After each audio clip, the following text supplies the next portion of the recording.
안녕하세요. 저는 한양대학교 2학년에 재학 중인 허정우입니다. 현재 신소재공학부에서 공부하고 있습니다.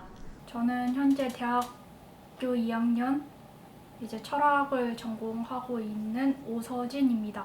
네, 안녕하세요. 공주대학교 간호학과에 재학 중인 신가영이라고 하고요. 현재 3학년 2학기에 재학 중에 있습니다. 네, 안녕하세요. 저는 사람을 좋아하는 20학번 철학과 박정민이라고 합니다. 안녕하세요. 저는 건국대학교 철학과 하지윤이라고 합니다. 일단은 주 전공은 철학이고 또 연계 전공으로 인문상담 치유라는 과목을 하고 있고 또 교직 이수도 진행 중입니다. 저는 지금 건축학부에 재학 중인 20학번 고유진입니다.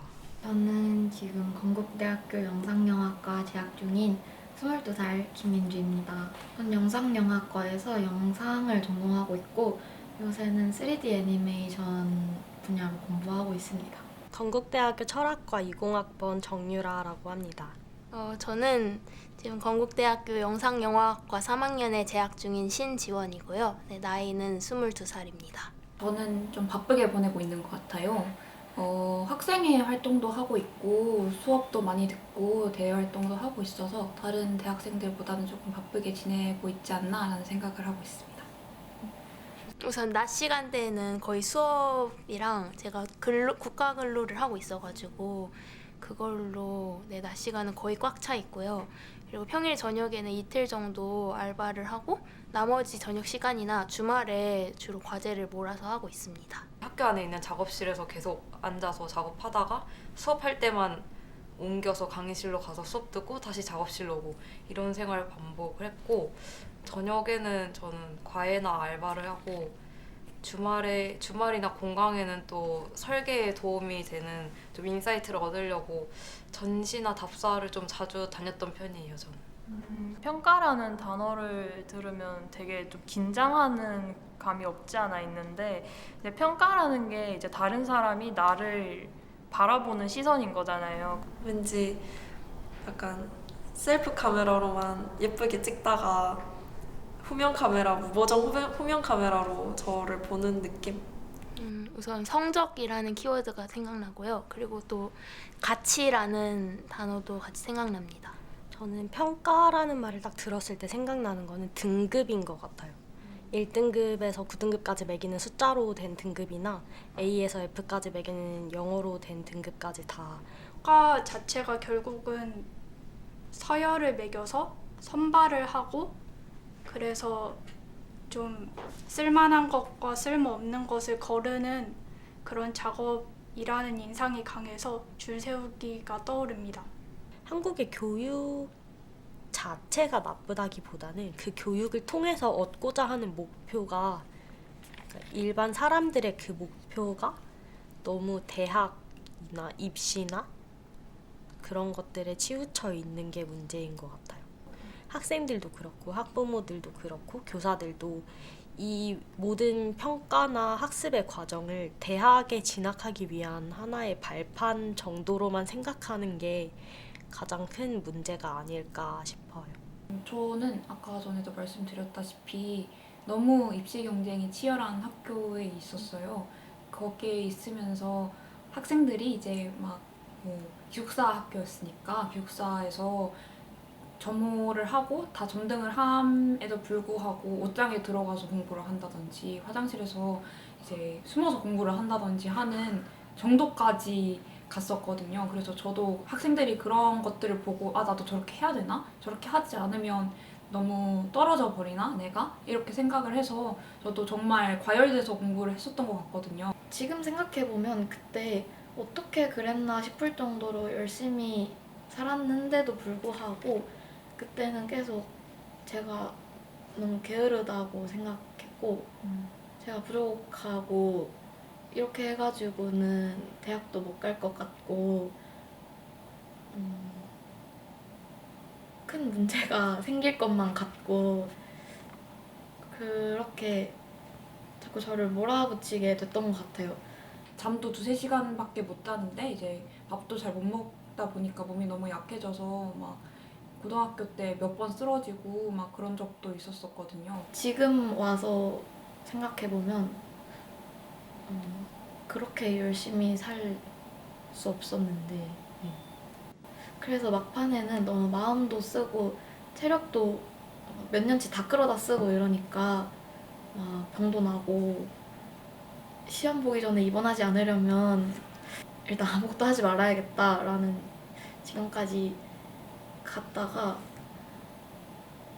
대학에 가고 나서 좀 안심을 하고 재활치료비로 한 200만 원 가량을 썼던 경험이 있습니다. 저희는 또 대학 진학률이 엄청 높은 나라잖아요. 그래서 대학의 네임밸류에 너무 집착을 하거나 그런 과열된 입시 경쟁으로 인해서 뭐 안 좋은 사고들도 많이 일어나고 학교를 이렇게 급을 나누면서 그렇게 좀 차별적이거나 비하성의 발언들을 많이 하는 모습도 주변에서 흔하게 볼 수 있고 그렇게 사람을 강박적으로 만드는 게 평가의 문제였던 것 같아요.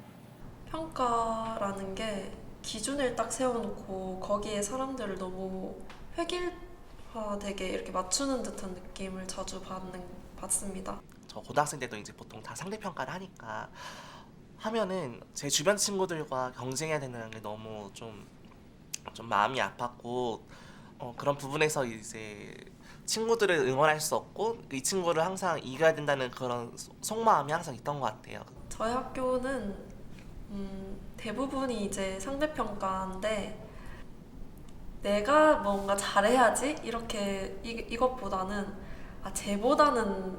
쟤보다만 잘하면 돼라는 느낌이 좀 강한 것 같습니다. 실습 수업에서 상대평가를 했을 때 평가가 낮게 나오면은 이거는 몇 주 바짝 한다고 될 게 아니다. 저 사람들은 평생에 걸쳐서 이걸 만들어낸 거를 담은 거니까 제가 짧게 해가지고 따라갈 수 있는 결과가 아니라고 생각해서 더 기죽게 되는 게 있는 것 같아요. 엄청 기죽고 내가 지금 이거 한다고 이번 학점이나 이런 걸 높게 받을 수 있을까? 교수님한테 잘 보일 수 있을까? 이런 생각이 들어서 더 기죽네요. 너는 이건 능력이 좀 딸리네. 약간 능력이 좀 낮네. 라는 식으로 네, 사람을 객관적으로 이렇게 틀에 넣을 수는 없는데 그런 식으로 다 틀에 넣어버리는 듯한 게 문제인 것 같습니다. 뭔가 자료를 공유하거나 아니면 같이 공부를 한다거나 아니면 팀 활동을 할 때에도 뭔가 상대평가로 할 때는 아무래도 마음 한구석에 내가 조금 더 잘했으면 좋겠다는 생각을 하게 되는데 그보다는 절대평가라는 게 일단 전제가 되고 나면 그런 거에 대한 걱정이 많이 줄고 또 다 같이 잘 됐으면 좋겠다는 생각이 먼저 들게 되는 것 같아서 그런 부분에서 마음이 좀 편하다고 느꼈던 것 같아요.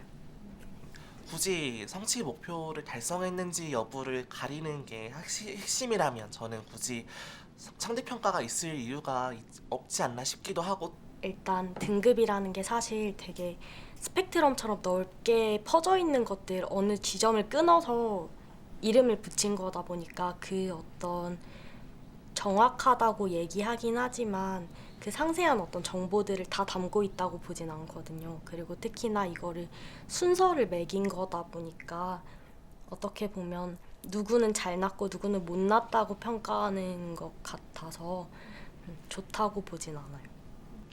절대평가든 상대평가든 간에 사실 평가가 이루어진 이후에 어떤 이유로 내가 이 성적을 받게 됐는지 그런 거를 교수님과 더 얘기를 나눠보거나 아니면 구체적인 피드백을 듣는 과정이 있으면 좋겠다고 늘 생각을 했는데 우선 교수님들이 그렇게 학생에게 시간을 할애하지 않는 게 문제라고 생각을 해요. 대학교의 커리큘럼은 보통 16주차의 마지막에 시험을 진행하더라도 마지막 주에 시험을 보고 그냥 점수가 나오고 그리고 그게 바로 성적으로 입력되고 이런 과정을 거치면서 기말고사나 발표에 대한 직접적인 피드백을 들을 기회가 많이 없다는 게 가장 큰 문제점으로 생각이 되고요. 이게 문제는 아닐 수도 있는데 너무 단판 짓기를 하는 게 좀 부담스럽고 좀 더 평가자들이 세밀하게 보고 오랫동안 보고 좀 평가를 오랫동안 길게 해서 그 사람이 종합적으로 어떤 사람인지를 평가했으면 좋겠다는 생각이 듭니다. 그래서 저는 개인적으로 평가라는 것 자체보다 평가 이후에 이루어지는 피드백과 그로 인한 발전 방향을 도모하는 게 더 중요하다고 보는데 그런 과정이 많이 생략되어 있는 것 같아서 아쉽습니다. 좋다고 느껴지는 평가는 하나하나에 대해서 엄청 명확하게 짚어주시고 제가 잘한 부분이나 부족한 부분이나 이런 걸 되게 명확하게 짚어주셔서 제가 다음 과제를 하거나 과제가 아닌 다른 일을 할 때에도 어떤 식으로 개선을 해나가야 될지를 제가 똑바로 알고 착착 진행을 할 수가 있어서 그런 피드백들을 받는 게 되게 즐거웠고요. 가장 힘들었던 교수님은 그냥 별로야 하고 왜 별로인지도 말씀 안 해주시고 그냥 별로고 다시 해와 이러고 다시 해오면 또 별로야 이유도 안 알려주시니까 방향도 안 잡아주시니까 그때 되게 힘들었었던 것 같아요. 약간 막 그런 느낌인 거죠. 제가 케이크를 만들어 갔는데 그럼 케이크는 맛이 중요하잖아요. 근데 교수님께서 케이크 판이 네모난 건 좀 별로인 것 같아 라고 말씀하시는 듯한 느낌? 근데 이 네모난 판이 왜 별로인지도 얘기 안 해주시고 아 네모난 판 하지 말라니까? 라고 하시는 것 같은.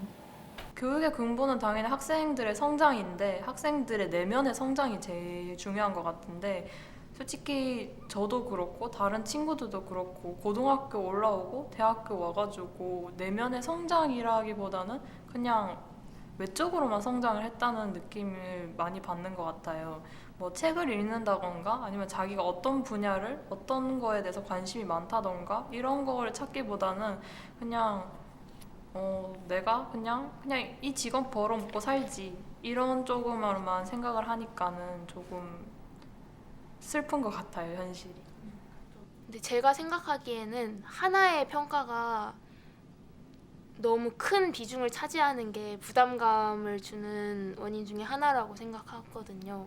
그래서 좀 더 쪼개서 많은 평가를 진행하는 게 오히려 부담감을 줄이는 데는 도움이 될 수 있지 않나 싶기는 해요.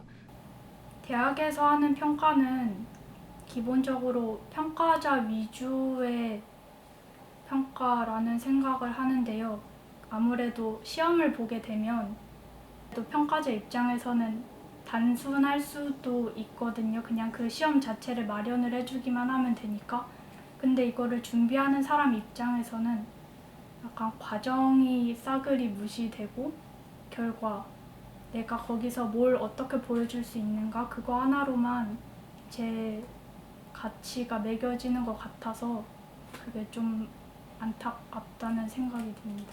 단순히 맨 마지막 주차에 시험을 보고 끝나는 것이 아니라 한 주나 2주 정도 시험을 일찍 마무리하고 마지막에 학생과의 피드백이나 면담 시간을 가진다든지 아니면은 이 학문에 대해서 더 탐구할 수 있는 방향성에 대해서 교수자가 안내를 해준다든지 하는 과정이 덧붙여지면 좋을 것 같고요. 지금 하고 있는 평가들은 주로 변별을 하기 위한 거잖아요. 이 사람들 안에서 누가 몇 등을 했고 몇 점을 맞았고 누가 더 잘했나를 보기 위한 거라면 사실 가장 이상적인 평가는 그 사람이 이 수업에서 얻어야 할 걸 얻었나? 이걸 평가하는 게 맞다고 생각해서 쉽게 말하면 지금 하고 있는 패스 논패스와 비슷할 것 같아요. 그 학습 목표를 잘 달성했냐? 또는 하지 못했냐? 이렇게 판단하는 게 더 맞다고 생각합니다. 성적에 대한 어떤 평가들, 그러니까 지금 대학생이 되고 나서 받는 거는 A등급에서 F등급까지 있는 그 영어 알파벳으로 된 등급과 학점 4.5점 만점의 어떤 점수들 이런 숫자들이 있다고 할 때 사실 저는 이게 저를 잘 드러낸다고 생각하진 않아요. 제가 어떤 생각을 하고 어떤 태도를 가지고 세상을 바라보는지에 대한 평가는 좀 없어서 조금 많이 아쉽습니다. 모든 평가가 다 저를 표현하고 있다고 생각하진 않는데 그래도 그런 것들이 다 어느 정도 제 특징을 반영하고 있지 않나. 저는 사실 되게 뭔가 평가에 강박이 있고 좀 그냥 이제 점수 말고도 다른 사람이 나를 어떻게 평가할까에 대해서도 좀 압박을 많이 가지고 있어서 되게 남들한테 이런 사람으로 보여졌으면 좋겠다 해서 그런 활동들을 하고 평가에 저한테 영향을 많이 미치는 것 같아요. 제가 늘 열심히는 하는데 잘하는 편은 아니라고 생각하거든요. 그래서 다른 이론 수업 교수님께서도 저한테 되게 열심히 수업 듣는 거 알고 있는데 시험에서 왜 이렇게 실수를 많이 했냐라고 하시더라고요. 그래서 저는 그 점수가 제 성실도까지 평가하는 건 아니지만은 어느 정도 저의 열심히는 하지만 잘하지는 못하는 특성을 반영하고 있다고 생각합니다. 어느 정도는 그게 입증이 된다고 생각하고요. 다 표현할 순 없지만 일부 좀 표현할 수 있다고 좀 생각을 해요. 평가의 결과로 인해서 스스로가 얼마나 자기 효능감이나 아니면은 뿌듯함, 성취감 같은 걸 느끼는지가 중요하다고 생각을 하는데요. 네, 제가 좀 기억에 남는 평가가 있는데 순수하게 제 문제의식을 갖고서 그 문제의식을 풀어나가는 과제를 수행한 경험이 있거든요. 그런 유의미한 경험이 있는 평가가 이제 곁들여 있는 거라면 저는 충분히 평가가 이제 저를 표현할 수 있는 수단이 될 수 있다고 생각을 하고 있어요. 당연히 좋은 평가를 받고 싶은데 그냥 이제 안 좋은 평가를 받더라도 좀 그러면 어떻게 해야 되는지가 있었으면 좋을 것 같아요. 앞으로는 좀 더 동기부여가 되는 평가를 받고 싶어요. 누가 얼마나 더 잘했냐, 누가 얼마나 더 못했냐 보다는 그냥 다들 이 수업에서 얻어야 하는 지점이 뭔지를 분명하게 알고 있고 또 그 지점에 모두가 다 같이 도달할 수 있게 하는 좋은 의미에서의 평가가 이루어졌으면 좋겠다고 생각하는데 평가자가 고생을 좀 더 했으면 좋겠습니다. 저는 외적인 평가보다 제가 하는 행동에 대한 평가보다 제가 어떤 생각을 가지고 있는지 어떤 마음으로 세상을 바라보는지 그리고 어떤 사람인지에 대해서가 그런 평가를 받고 싶고 저는 교육에 나아가야 할 방식이 뭔가 어떤 지식을 가르치고 그거를 이해하는 것도 중요하지만 내가 앞으로 사회에서 어떤 사람이 될 것인지 어떻게 살아갈 것인지를 생각하게 하는 것이라고 생각돼서요. 저는 그러한 평가 방식이 좀 더 많아졌으면 좋겠고 저도 그런 평가를 하고 싶고 받고 싶기도 합니다. 지금 행복하신가요? 답을 잘 못할 것 같아요. 나름 네. 저는 지금 행복합니다. 뭔가 자꾸만 수치화하고 싶어지는 마음이 있는데 굳이 1에서 100점까지를 매겨보자면 저는 한 70점에서 80점 정도라고 생각해요. 가장 행복했을 때보단 덜 행복한데요. 그래도 행복하긴 한 것 같아요. 이렇게 0이 있고 플러스 마이너스냐를 따지면 플러스입니다. 네, 지금은 네, 행복합니다. 엄청 행복한 상태는 사실 아니라고 생각을 해요. 저는 일단 행복하려면 일단 지금 휴식이 필요합니다. 휴식. 절대적으로 행복하다는 게 저한테는 와닿지가 않아서 제가 무언가를 했는데 너무 잘 안 됐어서 좌절을 느꼈을 때 예전의 나에 비해서는 그래도 잘한 게 아닌가 하면 만족할 수 있고 이 정도면 괜찮아 해서 행복하다고 느낄 수 있고 이게 꼭 누군가랑 비교해서 우위를 해야지 행복하다기보다는 그냥 나와의 상대적인 개념이 행복하냐는 질문에 행복하다고 답하는 것보다 행복하려고 노력한다는 답이 더 좋다고 생각해요. 그래서 제가 요즘 많이 생각하는 건 사람이 살아가는데 많은 힘이 드는구나, 많은 노력이 필요하구나를 되게 많이 느끼는데요. 제가 하는 가장 궁극적인 노력은 사람을 사랑하는 것인 것 같아요. 우리 서로 사랑하자, 좋아하자, 행복해보자 라고 부추길 수 있는 그런 사회가 되어야 한다고 생각하고 그걸 목적하면서 계속 행복하고자 살아가고자 노력하고 있는 것 같습니다.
테이크 원.